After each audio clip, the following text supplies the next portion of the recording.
So Sarah, we'll start with you. You run the peer-to-peer program at Century High School. Tell us what that is and how that benefits all students. So we started this program 5 years ago now, and it is a class where general education students learn about students with a variety of different disabilities. And we really started it on the aspect of wanting our students with different abilities to really be involved in part of our school. And as you go into the high school level, a lot of things happen after school hours for that school culture. And so we were really trying to figure out how can we support our students with different abilities in those activities. And so we started a class that myself as a special education teacher teaches general education students about students with a variety of disabilities. And it has turned into not just teaching them about students with disabilities, but also fostering lifelong friendships that have lasted far beyond the high school years. It has also helped create great 21st century job skills for both our students with and without disabilities, because they're having to learn to communicate with multiple levels of people, whether it's parents, whether it's respite caregivers, things like that. They're also creating this idea of what it's like to walk in somebody else's shoes of a different ability and really creating great empathy for one another. And it has greatly changed our culture as a whole at Century High School, where students with all abilities can walk with their heads high, excited to be at school, excited to be part of school. And these students, these general education students that are taking this class as a leadership course. It is called peer-to-peer leadership, so they're learning leadership skills along with learning about students with different abilities, but in the same breath, they're creating these friendships because they become mentors to our friends with disabilities, and they get to take them to their some of their friends' first ever football games and sit in the student section. They get to take their friends to their first homecoming dance, and they get to experience these great variety of experiences that 5 years ago, I can say that not a lot of our friends with disabilities were getting to experience at Century High School, and now the culture shift is very, very different. And on top of that, they are now becoming friends far beyond the high school years, which is a great part of it. And with that being said, our students are actually stepping up, and we have a lot of our peer-to-peer 1 students end up taking years 2 and 3 as well. And what peer-to-peer 2 and 3 does is it allows our students, our general education students who have taken the year 1 course, to go into our general education classes as a paraeducator. And so they're getting that collaboration with teachers. They're having to work with teachers on accommodations, modifications, and a lot of our classroom teachers are actually asking for those year 2 students because they're seeing a difference in our students with disabilities. They're seeing a difference in their attitude towards school. They're seeing their willingness to work in groups and collaboratively because they're there with a peer versus being there with an adult. And so that's an exciting part for us, is the fact that this year we'll be placing 16 kids into general education classes as paras. So my principal is excited about how much money and time that saves as well. But it's, on top of it, it's allowing these general education students in opening up an avenue for kids, whether they want to go into owning a business and now feeling confident and comfortable hiring somebody with a disability and knowing how to work with them, or changing their path and becoming an adolescent psychologist and working with behavioral things, just because they get a wide variety working with a lot of different students. It's not just for our students with intellectual disabilities. We've had success for our students through learning disabilities, emotional disabilities, all of it through peer-to-peer. And how many students have participated in it? Over the last 5 years? I would say we're nearing probably 150 students that have participated in the program. And a lot of our students are still friends to this day. I get lots of pictures over Christmas break and things like that where they're hanging out with their friends that they haven't seen because they've been off at college, or maybe one of them's been in the workforce and their friend from college is back in town. Well, that's outstanding. And William, you have some real practical experience in the classroom working with students. What do you do to make sure that these kids want to learn, that they're engaged in the lessons you're trying to teach? Well, I've been teaching for almost 20 years, and I'm still trying to figure that out. But the last few years, I've been using my classroom more as a staging area to where we need to go. You know, I think as a CTE teacher, innovation's probably coming a little bit easier for us because, you know, being an agriculture teacher, technology in the agriculture industry is always changing. So, you know, we're always staying on the top to preparing our students for that. So one thing that I started to do is, you know, using my classroom as a staging area is I bring the kids to where they really need to go, or if, you know, if the weather's not cooperating and it's an outside activity, you know, if they have to be in the field or out at the implement dealer, you know, I'll bring the area to them. And so one of the activities that is probably the kids really want to do, and they want to do it in every single class and every single year, is what I call it the $1 million loan. So what it is, it's for it's an ag business type structure. It's a one semester, and what the kids do is they develop a business.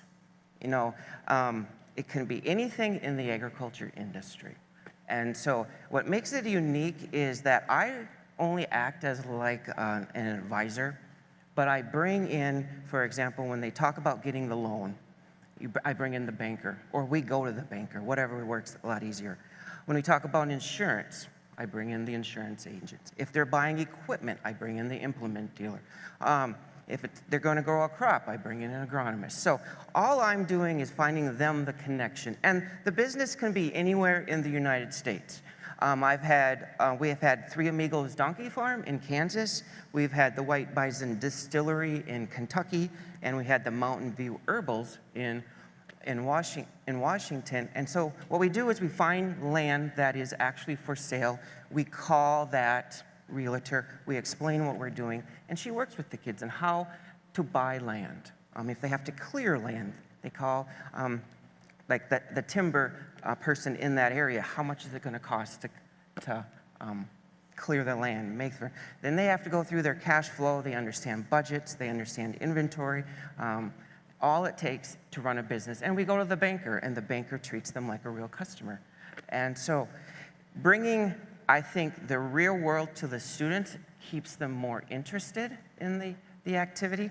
The agriculture education is starting what we call SAE for all. Now, SAEs, if you're not familiar with them, they're projects that students have outside of the school. But now we're kind of bringing them back in. So it's not just working on a farm. It's not just owning a farm.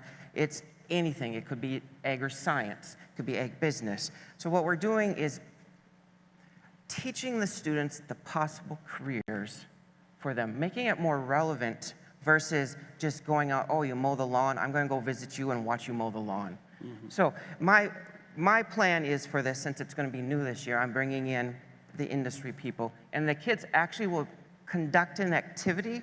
For example, I have access to what we call, it's going to be kind of funny for those of you that, it's a bovine breeder, artificial inseminator, so the kids learn how to artificially inseminate a cow. I have one of those for my classroom. So I'm bringing the beef rancher in. When we talk about beef farming, the kids will actually learn how to artificially inseminate. He's also going to show them how to mix feed. He's also going to show them why we ear tag calves and cows, and so on and so forth. So me kind of acting more like a guide for these students instead of me standing in front of the class with a PowerPoint. It's one thing that I have stopped using is PowerPoints, and I have found more other avenues to go down. For example, I don't know if you guys ever heard of presentations. It's a great online thing. It's kind of a better PowerPoint version. It maps and it connects your topics so that kids can always see, okay, why are we learning this? Then it will lead into the next, and it will lead into the next. So that's one reason switching to that. And Google Slides has a lot of good, and I'm not trying to promote any of this stuff, but I've found it to be more useful, especially for closed captions with the kids that have hearing. So if you ever use Google Slides, and you can import PowerPoint into Google Slides, if you're standing next to your computer, it actually will put up what you're saying so the kids that have hearing disabilities can hear what you're saying. So I think with being trying to put innovation into your classroom, it does take time. Sure. Okay? So what both of you described is very relational. Mm-hmm. Would you agree with that? Mm-hmm. Yeah. And so how, over the course of your career, how has that changed your teaching styles? I think for me, it's just been really getting on the students' levels. Like as we've been listening a lot tonight, is how can we relate to our students? And I think that's been a really big thing for me in my classroom, and just making that switch to how can we include and invite all students to be part of that school culture and community. And so for me, it's that piece of it, is how can I get to their level? How can I show interest? And I think by me being able to show interest in their activities, it has helped our mentors along the way, and they're now showing up to Special Olympics activities and cheering on their friends, and they're showing up and they're being part of the school. And so I think that's just a big part. It's a big part of it is relationally, and I think by setting that example, it's just a ripple effect. I think of a young man who, when he was a freshman, he barely would go into the FIAD classroom. This was one of our students with disabilities. He didn't want to go in the FIAD classroom. He didn't feel like he belonged. And it was just a struggle to get him to go in and be part of FIAD. But now, last year, as he was a junior in high school, and 2 weeks into the semester, I got an email from his teacher, and he just simply said, "Sarah, we don't need this paraeducator that you," and it was an adult. He's like, he's fully supported by his peers. And to me, that was the relationship side of it. Was the fact that all these other students had seen what students that have been in peer-to-peer leadership are doing, and they just walked right alongside this young man, and he no longer needed an adult para in his FIAD class. He was right there with them and doing everything that he was expected to do. Well, that's outstanding. How about for you? I think it causes, in my case, the kids are now more engaged into learning. They can actually get their, literally get their hands dirty in the activities. Versus when I first started, it was PowerPoints, videos, and worksheets. Now, I've eliminated most of that stuff where, they're actually out in the community or out in the industry, working. Sometimes they're actually earning a wage, during, if there's a cooperative work experience. So it's just have caused the students to really understand that agriculture is not just cows, sows, and plows. There is a lot more out there than, working on a farm. There's the science portion of it, there's the business, there is the production. And granted, we do live in a state where production agriculture is quite strong, and we still need to focus on that, but not every kid is going to go back to the farm. And so showing these kids what's available and doing it in a way that's innovative so that students can see that, that, wow, this is what's available for me. Sure. And what has the feedback been from parents? For me, feedback has been amazing. We have parents who are just ecstatic that their students, whether they're students with or without disabilities, just how empowered their students have felt. And it's been at parent-teacher conferences. I know I've had students or parents of general education students come up and say, these students, my child comes home at night and all they can talk about is what they've learned and the relationships that they've made and the friendships that they've made through your class. And to me, that's the power of it all, is because you're empowering the student. And we've just seen, like I said, that ripple effect across our whole school. That's awesome. Yeah, parents, I've recently moved, but, living up in Rolla where it's pretty much agriculture-based industry, the kids they're excited because a lot of times the parents come to me, we tell them that this is the way we farm because that's the way I have farmed, that's the way Grandpa's farmed, that's the way Grandpa and this way they're enjoying that I am teaching them why they farm that way. Why is it important for crop rotation? Why is it important, to breed these types of animals together? So they're appreciative that I'm taking that burden off them. So also it's just allowing them to see what's outside of rural America in like Fargo and Bismarck and other areas in North Dakota. Absolutely.